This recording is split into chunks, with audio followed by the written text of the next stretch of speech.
India തേടുന്ന ഒരു കൊടും കുറ്റവാളി. അറസ്റ്റ് വാറണ്ട് അടക്കം പുറപ്പെടുവിച്ച് ദേശീയ സുരക്ഷാ ഏജൻസി കാത്തിരിക്കുന്ന കൊടും ഭീകരൻ സാക്കിർ നായിക്. എന്നാൽ സാക്കിർ നായിക്കുമായി ബന്ധപ്പെട്ടിപ്പോൾ ഒരു വാർത്ത പുറത്തു വരുന്നു. ഗുരുതര രോഗം ബാധിച്ച് മലേഷ്യയിലെ ഒരു ആശുപത്രിയിൽ ജീവന് വേണ്ടി മല്ലിടുകയാണ് സാക്കിർ നായിക്. സാക്കിർ നായിക്കിന് എയ്ഡ്സ് ഉണ്ടെന്നാണ് നിലവിൽ ചർച്ചകൾ കൊഴുക്കുന്നത്. സോഷ്യൽ മീഡിയയിലടക്കം ഈ അസുഖ വിവരം വലിയ തോതിൽ തന്നെ വിവാദമായി കത്തിപ്പടരുമ്പോൾ മറുപടിയുമായി സാക്കിർ നായിക് വരുന്നു. മലേഷ്യയിൽ എവിടെയാണ് സാക്കിർ നായിക് ഒളിച്ചിരിക്കുന്നത്? എന്തിനാണ് രാഹുൽ ഗാന്ധി മലേഷ്യയിലേക്ക് പോകുന്നത്? കഴിഞ്ഞ ദിവസം CRPF അടക്കം രാഹുൽ ഗാന്ധിക്കെതിരെ ഉയർത്തിയ ഗുരുതരമായ ചട്ടലംഘനം, സുരക്ഷാ വീഴ്ചയടക്കം ഇപ്പോൾ ചർച്ചയാവുകയാണ്. കള്ളപ്പണം വെളുപ്പിക്കൽ, ഇസ്ലാമിക മതമൗലികവൽക്കരണം എന്നീ കുറ്റങ്ങളുടെ പേരിൽ ഇന്ത്യ അറസ്റ്റ് വാറണ്ട് പുറപ്പെടുവിച്ച സാക്കിർ നായിക്കിനെയാണ് ഗുരുതരമായ ആരോഗ്യ പ്രശ്നങ്ങളെ തുടർന്ന് മലേഷ്യയിലെ ആശുപത്രിയിൽ പ്രവേശിപ്പിച്ചതായി നിലവിൽ പല മാധ്യമങ്ങളും റിപ്പോർട്ട് ചെയ്യുന്നത്. സാക്കിർ നായിക്കിന് HIV ബാധയാണെന്നാണ് ചില ചാനലുകൾ പുറത്തുവിട്ടിരിക്കുന്ന പ്രധാനപ്പെട്ട എക്സ്ക്ലൂസീവ് വാർത്ത. മലേഷ്യയിലെ തന്നെ ഏറ്റവും പ്രമുഖ സ്വകാര്യ ആശുപത്രി ശൃംഖലയായിട്ടുള്ള സൺവേ മെഡിക്കൽ കോളേജ് ആശുപത്രിയിലാണ് സാക്കിർ നായിക്ക് ഇപ്പോൾ ചികിത്സ തേടുന്നത്. സാക്കിർ നായിക്കിന് പലതരത്തിലുള്ള അസുഖങ്ങളുണ്ട്. അക്കൂട്ടത്തിൽ വളരെ ഗുരുതരമായിട്ടുള്ളത് എയ്ഡ്സ് രോഗമാണെന്നും പറയുന്നു. ഇതൊരു ലൈംഗിക ബന്ധത്തിലൂടെ ഏർപ്പെടുന്ന ഒരു രോഗമായി ചൂണ്ടിക്കാണിക്കുന്നു. സെക്ഷലി ട്രാൻസ്മിറ്റഡ് ഡിസീസ്, ഹൃദയരോഗം, അണുബാധ തുടങ്ങിയ ചികിത്സകളിൽ ഏറ്റവും പേരുകേട്ട ഒരു ആശുപത്രി കൂടിയാണ് സൺവേ മെഡിക്കൽ കോളേജ് എന്ന് പറയുന്നത്. തനിക്കിനി മറ്റ് ആശ്രയമില്ല എന്ന രീതിയിലാണ് മലേഷ്യയിൽ അഭയം പ്രാപിച്ചിരിക്കുന്നതെന്ന് മനസ്സിലാക്കാൻ സാധിക്കുന്നു. ഇന്ത്യ അറസ്റ്റ് വാറണ്ട് പുറപ്പെടുവിച്ചതിനെ തുടർന്ന് മലേഷ്യയിൽ അഭയം തേടിയ സാക്കിർ നായിക് അവിടെയും ഇസ്ലാമിക മത മൗലികവൽക്കരണം നടത്തിപ്പോരുകയാണ്. ഇന്ത്യയിൽ പല തോതിൽ പലരെയും സാക്കിർ നായിക് പ്രലോഭിപ്പിക്കുന്നു. തൻ്റെ ചിന്തകളിലൂടെ, തൻ്റെ പ്രസംഗങ്ങളിലൂടെ ഭീകരപ്രവർത്തനങ്ങളിലേക്ക് ആകൃഷ്ടരാക്കുന്നു എന്നുള്ള ആരോപണം ശക്തമായി തന്നെ ഉയരുന്നുണ്ട്. ഇതിനിടയിലാണ് സാക്കിർ നായിക്കിന് കടുത്ത രോഗബാധയുണ്ടെന്നും ആശുപത്രിയിൽ പ്രവേശിപ്പിച്ചിരിക്കുന്നു എന്നുള്ള വിവരവും പുറത്തു വരുന്നത്. ഇസ്ലാമിക പ്രഭാഷകനും ഒളിവിലായിരിക്കുന്നയാളുമായിട്ടുള്ള സാക്കിർ നായിക്കിന് എയ്ഡ്സ് ബാധിച്ചു എന്ന വാർത്തകൾ സമൂഹമാധ്യമങ്ങളിൽ പ്രചരിക്കുന്നു. അത് സോഷ്യൽ മീഡിയ ഹാൻഡിലുകൾ പ്രചരിപ്പിക്കുന്നു. എന്നാൽ ഒരു ഭാഗം ഇത് നിഷേധിക്കുന്നു. വ്യാപകമായി ഇത് BJP നേതാവ് അമിത് മാളവിയാണ് സത്യമാണെന്ന് അവകാശപ്പെട്ടുകൊണ്ട് മെഡിക്കൽ റിപ്പോർട്ട് അടക്കം പങ്കുവെച്ചുകൊണ്ട് സാധൂകരിക്കുന്നത്. ഈ അടുത്തായി രാഹുൽ ഗാന്ധി 4 ദിവസം മലേഷ്യൻ സന്ദർശനം നടത്തിയിരുന്നു. എന്തിനു പോയി, എവിടെ പോയി എന്ന ചോദ്യങ്ങളടക്കം BJP ഉയർത്തുന്നു.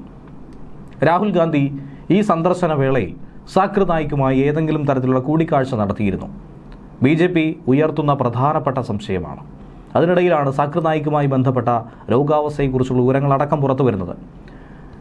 രാജ്യവിരുദ്ധ നീക്കങ്ങളാണ് രാഹുൽ ഗാന്ധി നിരന്തരം നടത്തുന്നത്. രാജ്യത്തിൻ്റെ അഖണ്ഡതയെയും സമാധാനത്തെയും ചോദ്യം ചെയ്യാനും അത് നശിപ്പിക്കാനുമായി രാഹുൽ ഗാന്ധി പണിപ്പെടുന്നു എന്നുള്ള ആക്ഷേപം BJP ഉയർത്തുന്ന സാഹചര്യത്തിൽ കൂടിയാണ് സാക്കിർ നായിക് ആശുപത്രിയിലാണെന്ന വിവരവും ഏതാനും ദിവസങ്ങൾക്ക് മുൻപ് രാഹുൽ ഗാന്ധി അവിടെ എത്തിയെന്നുള്ള വാർത്തയും ഇക്കൂട്ടത്തിൽ പുറത്തു വരുന്നത്. സാക്കിർ നായിക് ആകട്ടെ ഇതിനെ പൂർണ്ണമായും നിഷേധിക്കുന്നുണ്ട്. അങ്ങനെയെങ്കിൽ പ്രചരിക്കുന്നത് വ്യാജരേഖയായിരിക്കുമെന്ന് വേണം മനസ്സിലാക്കാൻ. വളരെ വേഗത്തിൽ തീ പോലെ ഇത് പ്രചരിച്ചുകൊണ്ടേയിരിക്കുകയാണ്. രോഗം ബാധിച്ച് ചികിത്സയിലാണെന്ന് സോഷ്യൽ മീഡിയയിൽ പ്രചരിക്കുന്ന വാർത്തകളൊക്കെ കിംവദന്തിയാണെന്നാണ് സാക്കിർ നായിക് പറഞ്ഞിരിക്കുന്നത്. മീഡിയ വൺ റിപ്പോർട്ട് ചെയ്യുന്നതനുസരിച്ച് തനിക്ക് അത്തരത്തിൽ രോഗങ്ങളില്ല എന്നാണ് സാക്കിർ നായിക് അവകാശപ്പെടുന്നത്. പൂർണ്ണമായും ഈ അവകാശവാദങ്ങൾ അടിസ്ഥാനരഹിതമാണെന്ന് സാക്കിർ നായിക്കിൻ്റെ അഭിഭാഷകൻ അക്ബറുദ്ദീൻ അബ്ദുൽ ഖാദിർ പറഞ്ഞു എന്നാണ് മീഡിയ വൺ ചൂണ്ടിക്കാണിക്കുന്നത്. പ്രചരിക്കുന്ന വ്യാജ വാർത്തകളെ അസംബന്ധമെന്നാണ് സാക്കിർ നായിക് പറയുന്നത്. പ്രാദേശിക പോർട്ടലായിട്ടുള്ള മലേഷ്യ കിന്നോടായിരുന്നു സാക്കിർ നായിക് ഇങ്ങനെ ഒരു പ്രതികരണം നടത്തിയത്. എയ്ഡ്സ് രോഗവുമായി ബന്ധപ്പെട്ട് മലേഷ്യയിലെ ക്ലാങ് താഴ്വരയിലെ ഒരു സ്വകാര്യ ആശുപത്രിയിൽ സാക്കിർ നായിക് ചികിത്സയിലായിരുന്നുവെന്ന് നേരത്തെ ഇന്ത്യൻ മാധ്യമങ്ങളിൽ വ്യാപകമായി പ്രചരിച്ചിരുന്നു. സാക്കിർ നായിക്കിൻ്റെ ജനപ്രീതിയും സ്വാധീനവും കാരണം അദ്ദേഹത്തിൻ്റെ പ്രശസ്തിയെ കളങ്കപ്പെടുത്താനുള്ള ശ്രമമാണ് ഇതെന്നായിരുന്നു അഭിഭാഷകൻ കൂടിയായുള്ള അക്ബറുദ്ദീൻ അബ്ദുൽ ഖാദിർ പറയുന്നത്. തികച്ചും വ്യാജ പ്രചരണമെന്ന് അദ്ദേഹം അതിനെ തള്ളിക്കളഞ്ഞു. അവസാനമായി കണ്ടുമുട്ടിയപ്പോഴും അദ്ദേഹം ആരോഗ്യവാനായിരുന്നു. ഇതൊക്കെ വ്യാജ ആരോപണങ്ങളാണ്, അവർക്കെതിരെ നിയമ നടപടി സ്വീകരിക്കുമെന്നാണ് അക്ബറുദ്ദീൻ പറയുന്നത്. Zakir Naik free Malaysia today എന്ന മാധ്യമത്തോട് സംസാരിച്ചപ്പോൾ തൻ്റെ ആരോഗ്യസ്ഥിതിയെക്കുറിച്ചുള്ള ഈ ആരോപണങ്ങളിൽ കഴമ്പില്ലെന്ന് പറഞ്ഞിരുന്നു. ഇത് വ്യാജ വാർത്തയാണ്, കള്ളമാണ്. താൻ നല്ല ആരോഗ്യവാനാണ്. പല സോഷ്യൽ മീഡിയ പ്ലാറ്റ്ഫോമുകൾ വഴിയും ഈ അഭ്യൂഹം വ്യാപകമായി തന്നെ പ്രചരിക്കുന്നു. അതിന് തനിക്ക് ഒരുവിധ ബന്ധവുമില്ല എന്നാണ് നിലവിൽ അദ്ദേഹം ചൂണ്ടിക്കാണിക്കുന്നത്. അതേസമയം ഈ സാഹചര്യത്തിൽ കോൺഗ്രസിനെതിരെ അതിരൂക്ഷ വിമർശനം പ്രധാനമന്ത്രി നരേന്ദ്രമോദി കഴിഞ്ഞ ദിവസം ഉയർത്തിയത് ശ്രദ്ധേയമാണ്. കോൺഗ്രസ് എപ്പോഴും ഇന്ത്യ വിരുദ്ധ ശക്തികൾക്കൊപ്പമാണ് നിലകൊള്ളുന്നതെന്നും നുഴഞ്ഞുകയറ്റക്കാരെ സംരക്ഷിക്കാൻ അവർ പ്രവർത്തിക്കുന്നുവെന്നുകൂടിയാണ് നരേന്ദ്രമോദി പറഞ്ഞത്. അദ്ദേഹത്തിന്റെ അസം സന്ദർശന വേളയിലാണ് ഇങ്ങനെ ഒരു പ്രസ്താവന നടത്തിയത്. നുഴഞ്ഞുകയറ്റം തടയാൻ BJP കർശനമായി നിയന്ത്രണങ്ങൾ ഏർപ്പെടുത്തുന്നു, പ്രവർത്തിക്കുന്നു. കോൺഗ്രസ് ആകട്ടെ അധികാരത്തിൽ നിന്ന സമയത്ത് തീവ്രവാദ സംഭവങ്ങൾ കാരണം രാജ്യം ബുദ്ധിമുട്ടിലായിരുന്നു, അരക്ഷിതാവസ്ഥയായിരുന്നു. ഓപ്പറേഷൻ സിന്ദൂറിലൂടെ കോൺഗ്രസ് പാകിസ്ഥാൻ സൈന്യത്തോടൊപ്പം ചേർന്നു.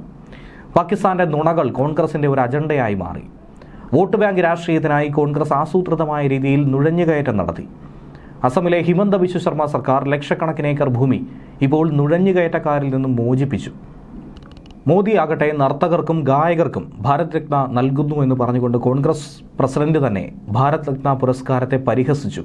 മഹാനായ അസമീസ് കലാകാരൻ ഭൂപൻ ഹസാരികയെ കോൺഗ്രസ് അപമാനിച്ചുവെന്നും മോദി പറഞ്ഞു. പൊതുയോഗത്തിൽ തദ്ദേശീയ ഉൽപ്പന്നങ്ങൾക്ക് മുൻഗണന നൽകണമെന്നാണ് പ്രധാനമന്ത്രി ജനങ്ങളോട് അഭ്യർത്ഥിച്ചിരിക്കുന്നത്. ലോകത്തൊരു ശക്തിക്കും ഇന്ത്യയെ ഇനി തോൽപ്പിക്കാൻ കഴിയില്ല. നിങ്ങളിനി എന്ത് വാങ്ങിയാലും തദ്ദേശീയമായ ഉൽപ്പന്നങ്ങൾ വാങ്ങാൻ ശ്രമിക്കുക.